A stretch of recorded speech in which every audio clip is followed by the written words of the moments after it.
Շնորհակալություն զեկույցի համար, պարոն Մեսրոպյան, քանի որ մեր քաղաքացիները ամենօրյա ռեժիմով իրենց վրա զգում են ձեր կողմից նշված այդ ոլորտների ազդեցությունը, ուստի հարցս հետևյալն է, մեր օրյա պայմաններում շատ կարևոր է արևային էներգիայի ճիշտ եւ էֆեկտիվ օգտագործումը մեր երկրի էներգետիկ ապահովության համար։ Այս առումով ինչ վիճակ կա եւ ինչպիսի զարգացման դինամիկա գոյություն ունի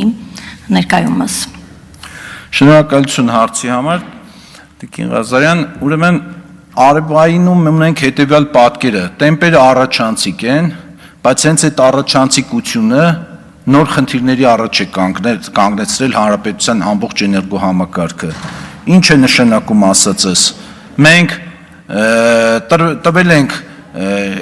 արևային էլեկտրական կայաններ կառուցելու լիցենզիաներ իրավաբանական անձանց եւ քաղաքացիներին, դրանք կառուցվել են շատ ավելի արագ տեմպերով, քան թե վերազինվել է բաշխման ցանցը կամ Հայաստանի էլեկտրական ցանցերը եւ հետեւաբար այս պահին ես տարբեր առիթներով արդեն բարձրաձայնում եմ այդ խնդիրը ունենք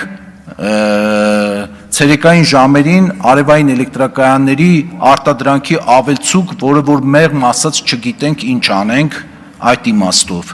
չգիտենք ինչ անենք էլեկտրական եւ էներգետիկական ռեժիմների կառավարման իմաստով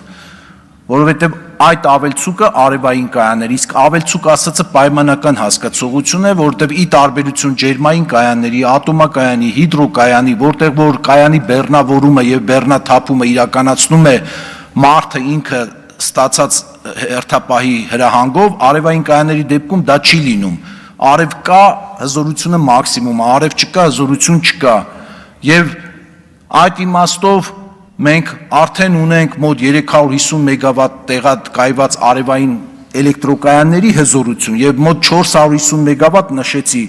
տանիքներին տեղադրված արևներ եւ այդ ավելցուկը ցերեկվա արդեն ստիպված բերում է նրան, որ մենք այսօրվա ռեժիմով արդեն ատոմակայանի մի էներգոբլոկն ենք, տուրբոգեներատորն ենք անջատել, Ռենկոն ջերմային էլեկտրոկայանն ենք անջատել, որպեսզի կարողանանք այդ ռեժիմները ճիշտ տանել, իսկ միակ տեղը, որտեղ որ այդ ավելցուկը կարող ենք առայժմ տեղավորել, դա Հայաստան-Իրան օդային գծով դեպի Իրան ուղարկելն է, որն էլ որ անսահմանափակ չի, 300 մեգավատ, 330 մեգավատ թողունակություն ունի։ Հետևաբար այս խնդրի կարգավորման համար առնվազն պետք են նոր լուծումներ, նոր հարաբերական, որովհետև արդեն դրանցից մեկը առնվազն տարիներ շարունակ իրականացվում է, դա Հայաստան-Իրան նոր օդային գծի կառուցումն է, որը կբերի նոր հնարավորությունների, որպեսզի այդ ցերեկվա ավելցուկը մենք կարողանանք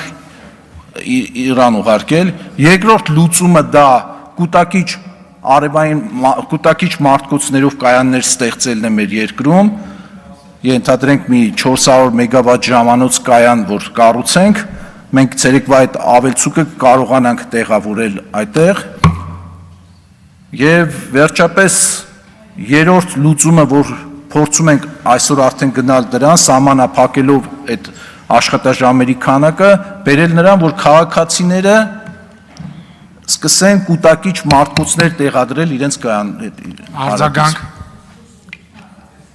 Շնորհակալություն, այդուհանդերձ լինելով ոչ մասնագետ, կարծում եմ, որ բնության կողմից ընձեռված պարգևը պետք է օգտագործել արդյունավետ։ Միանշանակ դա ռազմավարության նաև խնդիր է 2040 թվական մինչև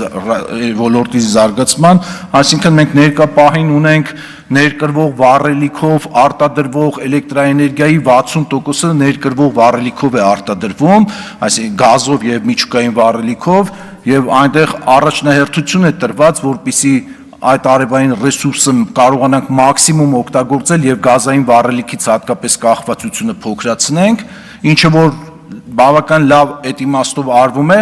բայց իմ մատնանշած խնդիրներն էլ պետք է հասցնենք զուգահեռ վերացնել, որպեսզի կարողանանք այդ ամեն ինչը տնտեսապես շահավետ ցուցանիշներով օգտագործել։